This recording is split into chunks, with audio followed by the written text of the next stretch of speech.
Saudara-saudari, marilah kita mendengarkan renungan dengan judul Hukum Kasih,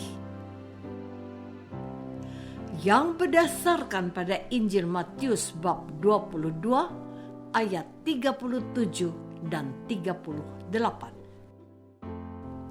Jawab Yesus kepadanya, "Kasihilah Tuhan Allahmu dengan segenap hatimu dan dengan segenap jiwamu dan dengan segenap akal budimu.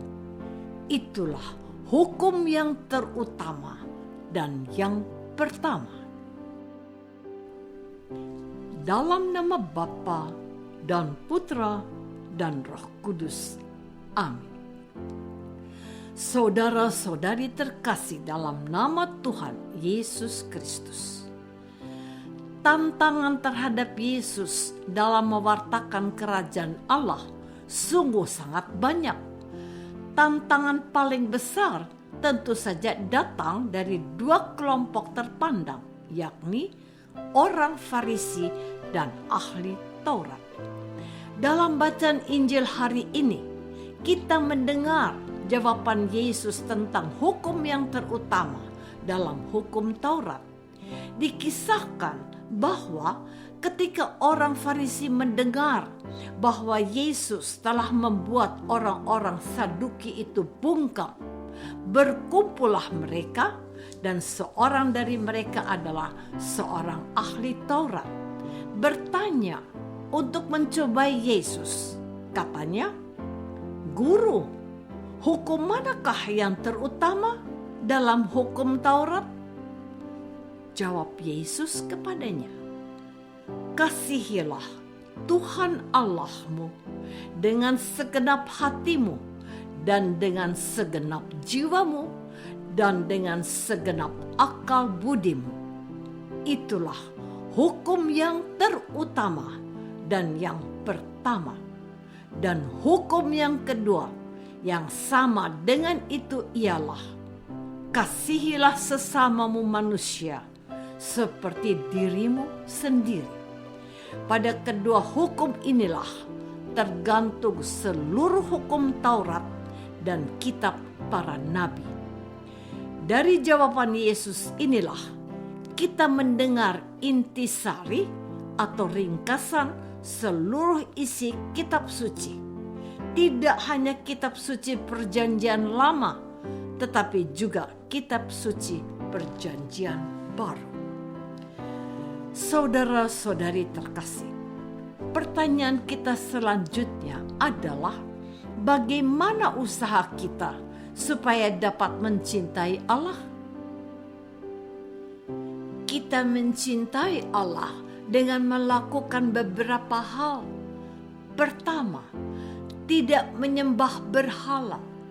Menyembah berhala tidak hanya menyembah patung, batu, kayu, kekayaan atau hal dunia lainnya yang kita nilai sama tinggi atau bahkan lebih tinggi dari Allah.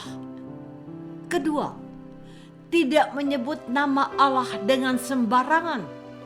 Di sini berlaku bagi para pengikut Yesus yang terkadang mempergunakan nama Allah untuk meyakinkan orang lain atau berbuat suatu kejahatan. Kejahatan ditutup dengan menyebut atau bersumpah demi nama Allah. Ketiga, mengingat dan menguduskan hari Sabat. Sebab 6 hari lamanya kita telah bekerja dan melakukan segala pekerjaan kita, dan Allah hanya meminta 1 hari saja untuk kita khususkan bagi Allah. Ini pun sulit kita lakukan, sebab kalau kita ikut misa, kita terkadang mulai gelisah dan tidak nyaman jika misanya terlalu lama atau khotbahnya yang panjang.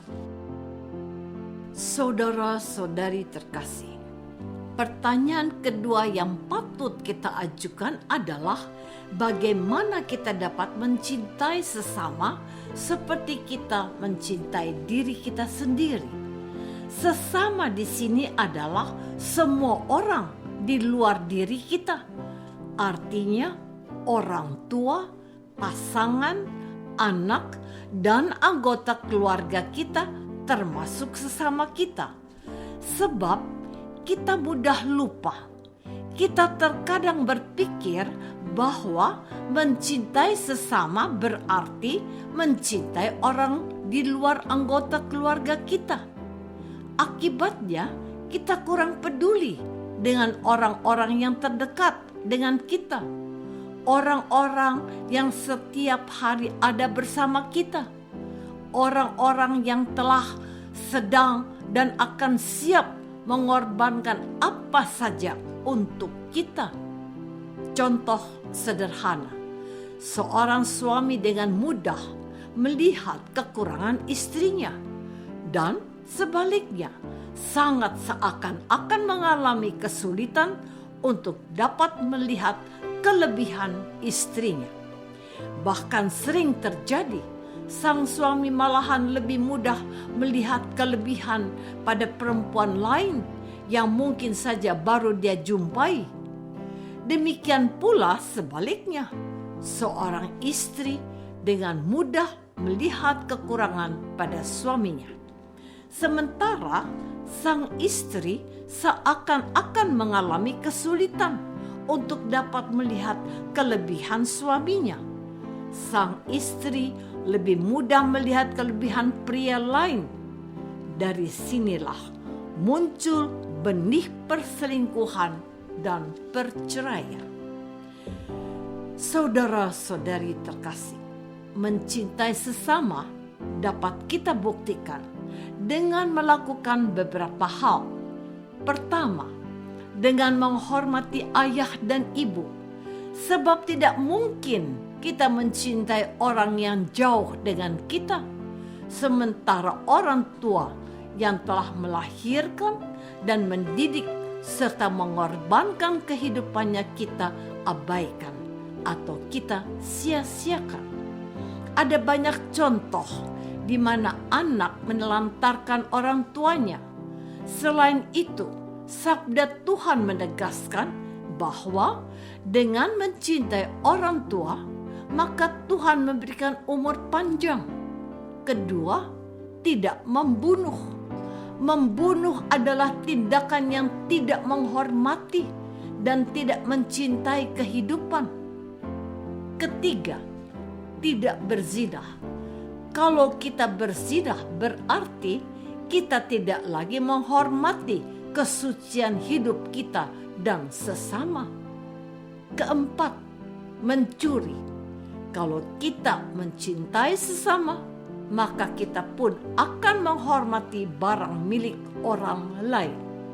Kelima, tidak mengucapkan saksi dusta tentang sesama kita. Keenam, tidak mengingini rumah sesama kita. Ketujuh, tidak mengingini istri atau hamba laki-laki atau perempuan atau apapun yang menjadi milik sesama kita.